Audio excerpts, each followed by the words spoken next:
네, 이슈플로우 시간입니다. 전거래일 2차 전지 쪽에서의 하락, 그리고 FMC 결과를 앞둔 경계감 등으로 특히 코스닥 쪽에서 증시가 크게 출렁였지만 최근 국내 증시는 전반적으로 좋은 성적을 보이면서 증권사에서는 하반기 코스피 3천에 대한 기대감, 그리고 썸머 랠리에 대한 기대감을 언급을 하고 있는데요.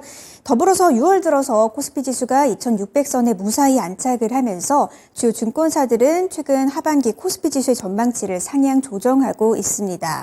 주요 증권사들은 2023년 하반기 코스피 지수 상단을 최대 3,000, 그리고 최소 2,700 정도로 전망을 하고 있는데요. 가장 높게 전망치를 세운 곳은 DB금융투자입니다. DB금융투자 같은 경우에는 하반기 코스피 예상 밴드 최상단을 3,000으로 전망을 했고요. 밑으로 KB증권과 메리츠증권 등은 2,900선으로 전망을 했습니다.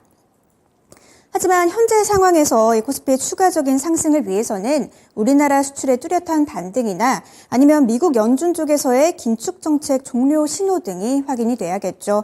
한편 간밤 FOMC 결과는 금리 인상에 잠시 멈춤이었습니다. 시장에서 예상대로 금리 동결이 나왔지만 연준은 연내 2번 정도 금리를 더 올릴 수 있다고 강력하게 시사하면서 매파적인 동결이다라는 분석이 나오고 있는데요. 이번이 금리 인상에 잠시 쉬어감일지 아니면 금리 동결의 신호탄일지 우리는 이번 FOMC 결과를 어떻게 해석을 해봐야 할까요? 여기서 오늘의 이슈 공개합니다. 네, 오늘의 이슈입니다. 매파적인 동결 결정 FOMC 리뷰인데요. 리뷰와 투자 전략까지 김영일 전문가와 이슈 플로우 통해서 함께 살펴보시죠.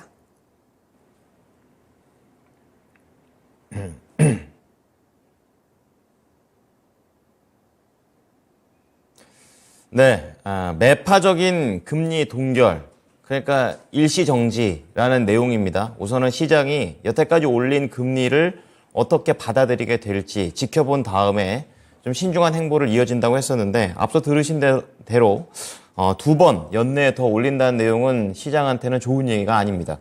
자, 이러한 부분들 어때야 되는지 좀 더 자세하게 리뷰해 보겠습니다.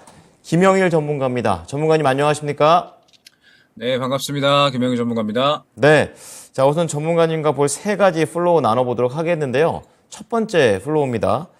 매파적인 금리 동결, 그리고 파월은 달래기 발언. 예, 그렇습니다. 그리고 시장의 앞으로 대한 방향성 어떻게 될지 알아보도록 하겠고요. 또 FOMC 이후의 투자 전략, 또 다른 또 통화정책 회의도 있고 이렇기 때문에 이러한 내용들까지 섞어서 알아보도록 하겠습니다. 자, 우선 동결은 했는데 평소에 말씀을 해주셨던 대로 매파적인 동결이었습니다. 어떻게 봐야 될까요?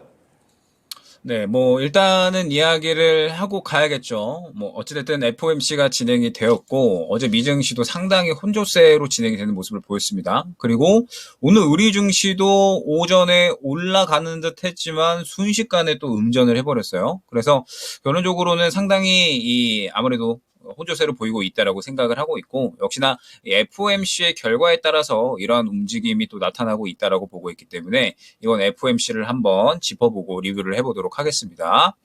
자, 우리가 어제 CPI에 대한 이야기를 했었고요. 그러면서 이제 이어지는 FOMC에 대해서 무언가 그동안 들어보지 못했던 새로운 단어가 껴 있었죠. 바로 매파적 금리 동결이라는 단어였습니다. 최근에 고용지표나 물가지표들이 전체적으로 안정세를 보이고 있어서 이번에 금리 동결을 하기는 하는데 어제 CPI의 특이점 혹은 이제 문제점이다라고 한다면 근원 CPI는 그렇게 떨어지지 않았다라는 점이었죠. 근원 CPI가 결론적으로는 현재 연준에서 가장 또 지켜보고 있는 그러한 부분이기 때문에 지금 현재 상태에서 이 금리 인상 가능성은 남겨놓은 매파적 금리 동결이 진행되었다라고 생각을 해주시면 될 것 같습니다.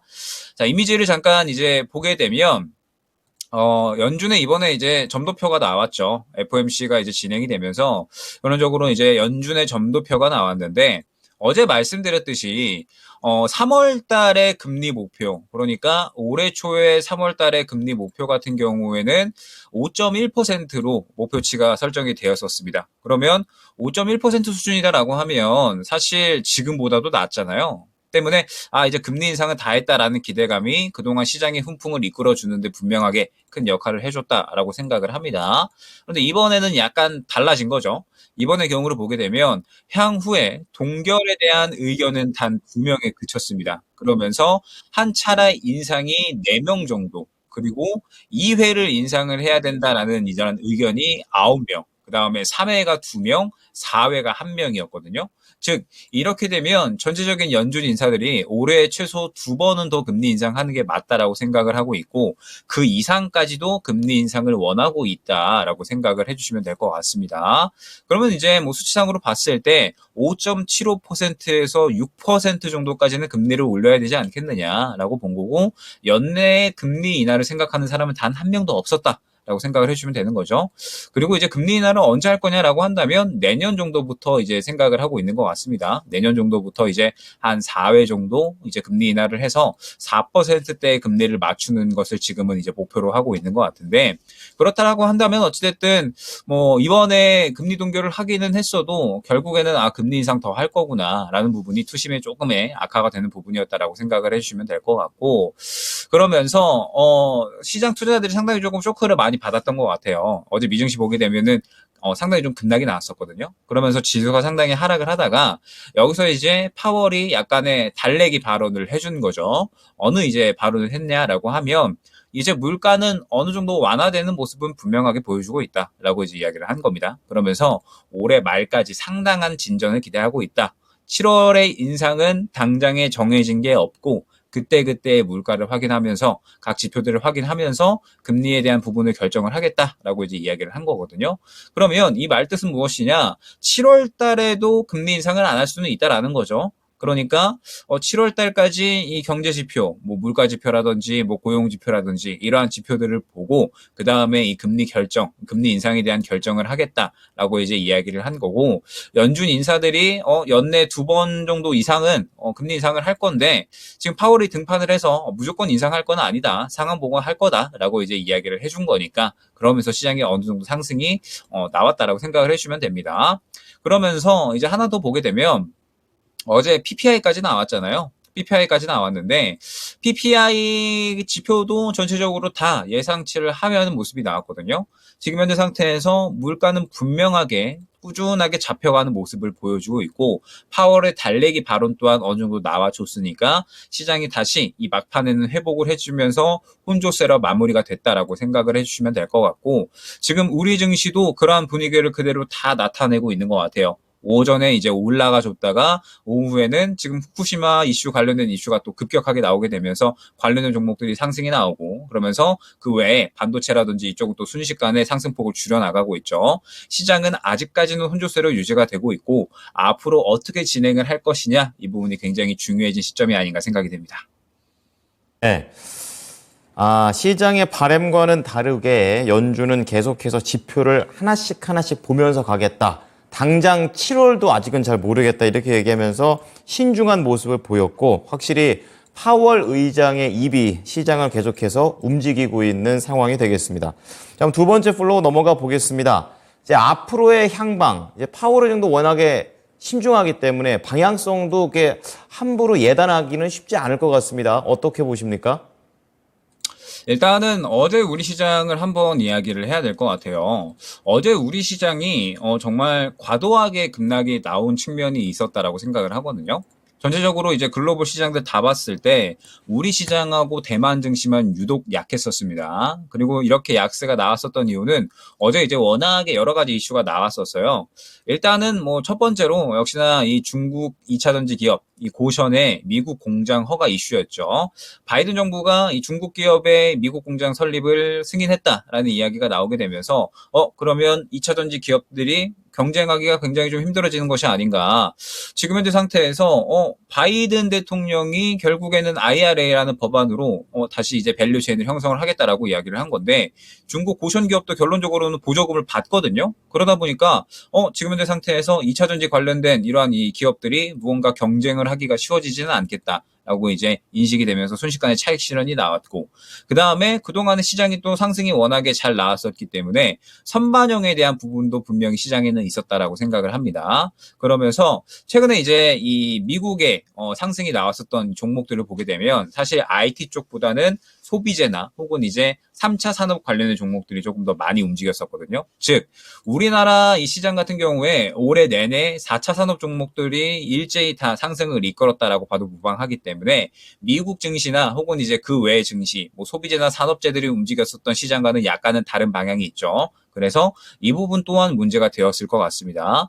그러면 이제 중국의 이제 2차 전지 기업, 그 다음에 뭐 금리 동결에 대한 선반영, 그 다음에 미국의 어떤 증시 흐름과는 약간은 반대되는 움직임, 이러한 것들에 더불어서 역시나 이제 하나 또 큰 문제가 되는 것이 바로 이 제2의 SG증권 사태가 아닌가라고 불릴 만한 어제 5가지 종목이 또 일제히 한가가 나와버리는 모습이었죠.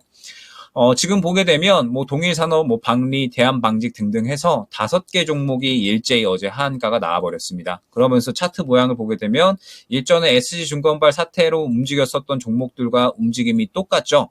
지금 현재 이 종목들이 어제 일제히 다 하한가를 가면서 시총이 5천억 정도가 증발이 됐습니다. 그러면 지수는 당연히 영향을 받을 수밖에 없겠죠. 그럼 정리를 해보면 2차 전지에 대한 변수, 그 다음에 미증시와는 반대되는 업종에 대한 수급 집중도, 그리고 금리 동결에 대한 선반영, 여러 가지 이슈들이 나오면서 시장이 혼란을 겪는 와중에 제2의 SG증권발 사태인가? 라고 봐야 될 것 같은 5개 종목이 일제히 무더기로 하한가가 나와버리니까 투자자들은 당연히 또 이 부분에 대해서 시장 수급이 망가지겠구나, 반대 매매가 일제히 쏟아질 수가 있겠구나라고 우려감이 생겨버린 거죠. 그러면서 아무래도 FOMC까지 있으니까 어제는 일단 정리하고 가자라는 그러한 심리가 상당히 강해졌었던 것 같아요. 다만 이제 이 5개 종목은 일전에 SG증권발 사태하고는 살짝 차이점이 있기는 하거든요. 일단은 신용 잔액률이 5% 안팎으로 그 전에 10% 이상 되던 종목들과는 신용 잔고율이 훨씬 더 낮다라는 점, 이 부분이 이제 참고를 해야 될 것 같고, 그러면서 일전에 SG증권발 사태하고 다르게 이번 5개 종목들의 이 종목 매도 창구는 국내 증권사들로 또 여러 가지가 또 분산이 되어 있었거든요. 그래서 이전에 SG증권발 사태하고는 분명하게는 다르다라고는 생각이 드는데, 어제 여러 가지 이슈가 나오면서 5개 종목까지 한가 나오다 보니까 시장은 분명하게 어쩔 수 없이 큰 변동성을 보일 수밖에 없었다라고 생각을 합니다. 그러면 이제부터는 앞으로가 중요하겠죠. FOMC도 어찌됐든 결론적으로 끝났잖아요. 그러면서 매파적 금리 동결이 나오기는 했으나 어찌됐든 파월의 달래기 발언 또한 나와줬죠. 그러면 저는 분명하게 이제 매매하기 좋은 환경은 유지가 될 거다라고 생각을 하고 있습니다. 지금 뭐 단적으로 2차 전지 쪽만 본다라고 하더라도 어제 차익 실현이 나오기는 했는데 2차 전지 장비 쪽은 저는 여전히 살아있다라고 생각을 하거든요. 또한 이제 지금 후쿠시마 오염수 쪽이 너무 많이 돌기는 했습니다. 후쿠시마 오염수 쪽이 너무 많이 돌아가지고 이제 슬슬 수급이 다른 종목으로 넘어갈 것 같다라는 저는 생각을 하고 있기 때문에 이제 6월 중순 넘어가면서 FOMC도 끝났기 때문에 새롭게 수급이 들어갈 수 있는 종목군들에 대해서 적극적으로 매매를 준비해야 되는 구간이 아닌가 생각이 됩니다. 네. 자, 조금 더 반박자 더 빠르게 또 움직여야 되는 그런 상황이 생긴 것 같습니다. 그렇다면 이번 FOMC와 관련해서 전략 정리해 주신다면요? 네, 일단은 이번 FOMC는 결론적으로 매파적 금리 동결로 진행이 된 거죠. 그러면서 우리 시장 투자자들이 파악을 하고 가야 될 부분은 역시나 향후의 금리 인상을 어떻게 진행을 할 것인가. 결국에는 이번 파월 의장이 이야기를 한 부분은 앞으로 상황 보고 하겠다잖아요. 즉 앞으로 이 경기 지표들, 뭐 물가 지표들 이러한 것들을 보고 결정을 하겠다라고 이야기를 한 거기 때문에 앞으로 나올 물가 지표들과 고용 지표들은 꾸준하게 확인을 할 필요가 있을 것 같고요. 그러면서 이제 FOMC가 지나갔기 때문에 제가 강조드렸던 부분이었죠. 시장에 딱히 변수만 없다라고 한다면 이제 매매하기 좋을 만한 환경은 충분히 나와줄 것이다라고 보고 있습니다. 종목별 순환매는 계속해서 나와줄 것이다라고 보고 있어서 매매할 준비는 분명하게 해야 된다라고 저는 생각을 하고 있고, 어제 이 시장이 급락이 나왔었잖아요. 그래서 제가 이제 말씀을 드렸던 게 뭐냐면 식품 쪽과 후쿠시마 오염수 쪽 이쪽 제외하고는 거의 다 이 종목들이 죽어버렸다라는 겁니다. 그러면 이제 대부분의 종목들이 어느 정도 올라갔다가 차익 실현이 나오는 순환의 과정을 겪었으니까 다시 한번 수급이 들어갈 수 있는 섹터군들이 출현을 할 거거든요. 지금 오늘 같은 경우에도 결국에는 후쿠시마 오염수, 그 다음에 뭐 곡물 쪽 이쪽이 돌고 있는데, 그러면 이제 이쪽 다 돌고 난다라고 하면 다음 이제 종목군으로 수급이 들어갈 수밖에 없겠죠. 그런데 지금 현재 시장은 딱히 이렇다 할 만한 굵직할 만한 이슈가 없으니까 보니까 종목이 수급이 들어가고 올라가는 데 방해될 만한 이슈는 딱히 변수가 나오지 않는 이상은 없다라고 보는 겁니다. 그러면 이제 3분기로 접어들잖아요. 그러면 제가 어제 강조드렸던 게 뭐냐? 어제 이제 강조드렸던 부분이 이제 3분기로 접어들면서 새롭게 주목받을 수 있는 산업군들, 종목군들이 많아질 거다. 왜? 올해 초에 결국에는 실적 거든요. 때문에 저는 현재 상태에서 3분기에 이 접근할 수 있을 만한 종목군들이 분명하게 많이 나와줄 거다라고 보고 있기 때문에 수급이 들어가는 종목군들에 대해서 이제는 준비를 해야 된다. 수급이 들어가는 종목군들에 대해서 적극적으로 매매를 할 준비를 하고 지금 현재 상태에서 다시 한번 이제 이 3분기 시장을 준비한다라는 생각으로 시장의 이 매매 전략을 꾸려 나가야 되는 시기가 아닌가 생각이 됩니다. 네. 자, 새로운 수급이 어디로 가게 될지 계속해서 앞으로도 이슈 플로우에서 김용일 전문가께 의견을 또 여쭤보도록 하겠습니다. 오늘 말씀 감사합니다. 네, 감사합니다. 네. 자, 오늘 이슈 플로우 김용일 전문가였습니다.